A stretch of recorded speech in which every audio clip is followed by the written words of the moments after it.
You are watching All India Transport TV. एक unknown व्यक्ति का बदरपुर बस स्टैंड पे मर्डर हो गया था, तो वो केस हमने 72 घंटों के अंदर सफलतापूर्वक सुलझा लिया है। इसमें जो भी अपराधी संलिप्त थे, पहले हमने सबसे पहले जो मृतक था उसकी पहचान की, उसके बाद तकनीकी रूप से पूरी जो अन्वेषण होता है उसे किया, और महज 72 घंटों के अंदर जो पूरी तरीके से ब्लाइंड केस था, जिसमें ना विक्टिम का पता था ना मारने वालों का पता था, उसे हमने सुलझाकर जो 3 अपराधी जिन्होंने इस घटना को अंजाम दिया था, उन तीनों अपराधियों को हमने पकड़ लिया है। इस घटना में जो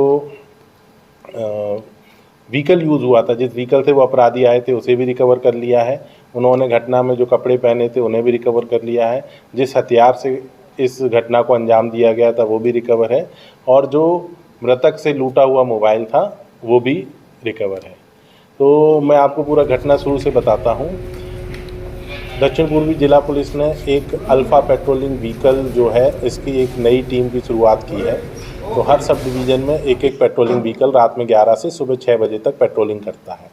तो सब डिवीज़न बदरपुर का जो अल्फ़ा पेट्रोलिंग व्हीकल है अल्फ़ा 8, वो 25 और 26 की दरमियानी रात में लगभग सुबह 26 तारीख को सुबह लगभग 4:30 बजे, जब वो मथुरा रोड पे पेट्रोलिंग कर रहा था यू टर्न लेके, जब वो बदरपुर बस स्टैंड के पास निकला तो वहाँ पे एक व्यक्ति पड़ा हुआ था, और उसके प्रथम दृष्टया ये लग रहा था कि उसके सिर से में कोई चोट है, सिर से भारी खून आ रहा है।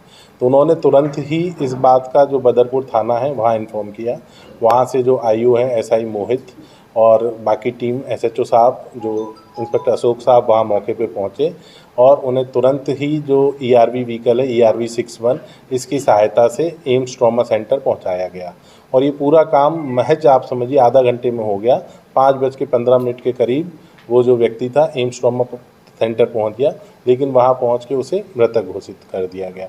प्रथम दृष्टया हमें ये लगता रहा कि ये शायद कोई दुर्घटना का जो रोड ट्रैफिक एक्सीडेंट है उस तरीके का मामला है, लेकिन लगभग 8 बजे जब डॉक्टर ने उसकी पूरे जो बॉडी को मॉर्चरी भेजने के पहले सफाई की जाती है, जब वो किया तो पाया गया कि जो लेफ़्ट हैंड साइड है चेस्ट में, वहाँ पे 2 स्टैब वुंड हैं, और उनको ये लगा कि शायद एक जो है चाकू या जिससे भी शार्प ऑब्जेक्ट से किया गया है वो हार्ट में पियर्स कर गया, इसीलिए उन मृतक की तुरंत ही मृत्यु हो गई।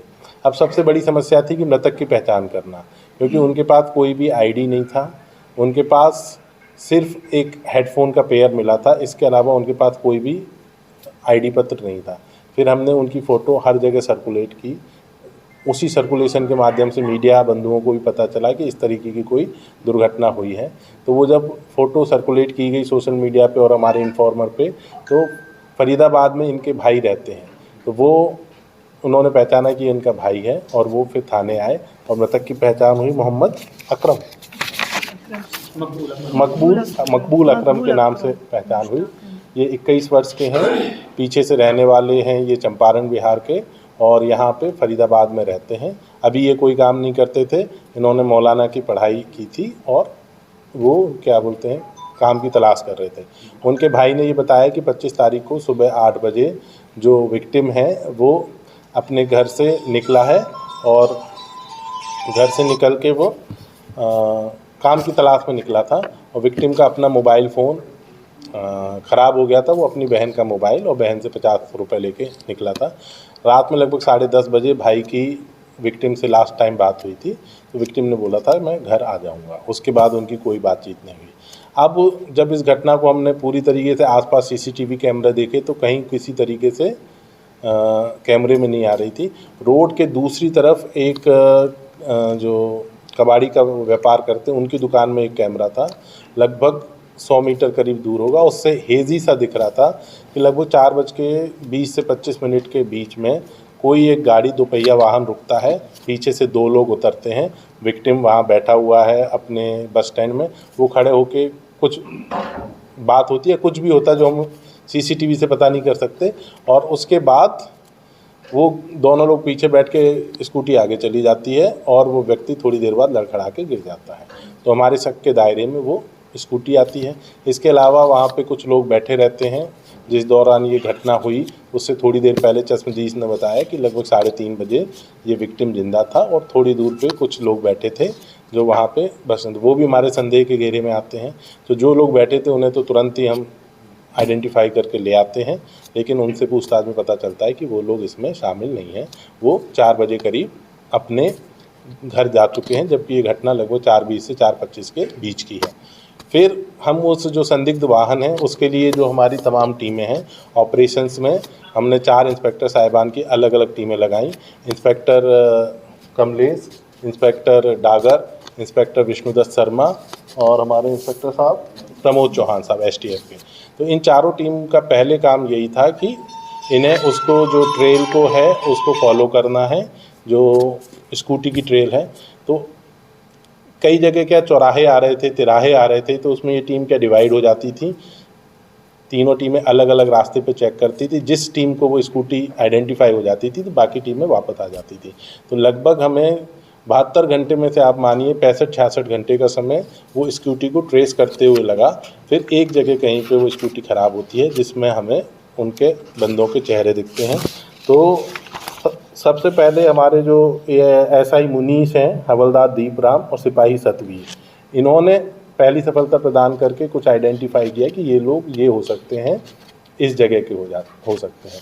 उसके बाद की जो ट्रेल को फॉलो करते हुए जो हमारे हवलदार कुलदीप साहब हैं, उन्होंने सबसे पहले अपने इन्फॉर्मर के थ्रू एक आदमी को आइडेंटिफाई किया, नूर।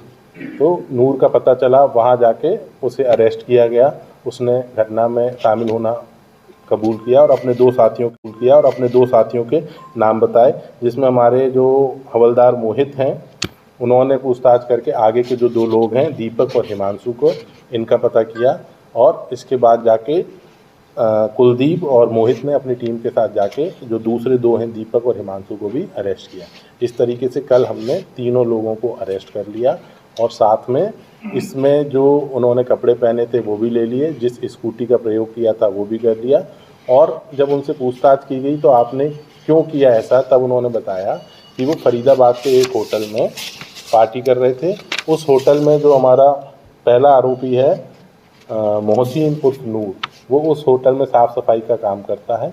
तो वहीं पे जाके ये लोग पार्टी कर रहे थे। इन्होंने शराब वगैरह पी, नशे की हालत में जब ये गए तो इनका मुख्य उद्देश्य उससे, वो क्योंकि बैठा था अकेला था, मोबाइल छीनना था।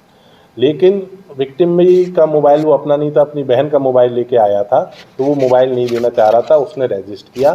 तो इनके पास जो दूसरे आरोपी हैं हिमांशु के पास चाकू था, हिमांशु ने उसको स्टैप किया है और साथ में दीपक ने भी उसको स्टैप किया है। नूर स्कूटी चला रहा था, तो मोबाइल छीनने के लिए उन्होंने स्टैप कर दिया और उसके बाद वहाँ से वो चले गए। तो हमें जो हमारा विक्टिम है उसका जो छीना हुआ मोबाइल है, रॉब किया हुआ, वो भी प्राप्त हो गया है। जिस हथियार से ये हत्या की गई है वो भी प्राप्त हो गया है। तो इस तरीके से एक टीम एफर्ट से सभी जो आरोपी हैं उन्हें तुरंत पकड़ लिया गया है और इस तरीके से जो एक कम्प्लीटली ब्लाइंड मर्डर था उसका खुलासा कर दिया गया है। इसमें से जो 2 आरोपी हैं उनके प्रीवियसली 6 मुकदमे हैं। हिमांशु के पहले स्नैचिंग और रॉबरी के 6 मुकदमे हैं, मतलब सारे रॉबरी के नहीं है। हिमांशु और वो दूसरा दीपक, ये दोनों पीछे बैठे थे, दोनों ने एक चाकू। 4:20 से 25 मिनट वो चूँकि घर से आया था नौकरी ढूंढने के लिए, तो वहाँ पे वो बैठा हुआ गेम खेल रहा था, बस का इंतजार कर रहा था वापस ना वो फरीदाबाद में रहता है, इसका भाई रहता है, इसकी बहन रहती है, भाई के बच्चे रहते हैं सब। वो 8 बजे 25 तारीख को सुबह निकला हुआ है, ठीक है, वो रात से वहाँ बैठा हुआ था। सर ये बद्री रोड से डेली लाखों लोग जाते हैं, लेकिन वहाँ 2022 से कैमरे बंद हैं सारे सीसीटीवी। तो इसके लिए क्या करते हैं? इसके लिए हमने जो ये कैमरे वाला विषय एक बड़ा इम्पोर्टेंट है, इसके लिए हमने सिविक एजेंसीज़ को लिखा है और इसके अलावा पुलिस अपने स्तर पे भी वहाँ पे नए कैमरे लगाने का जो काम शुरू कर दिया है। जल्दी वहाँ नए कैमरे लग जाएंगे। पुलिस हाँ, यस, ट्रिपलिंग। हमसे जुड़े रहने के लिए हमारे YouTube चैनल को सब्सक्राइब करें और नई वीडियो की नोटिफिकेशन के लिए बेल आइकॉन को दबाएं। अगर आप ये वीडियो Facebook पर देख रहे हैं तो लाइक जरूर करें और ज्यादा से ज्यादा शेयर करें।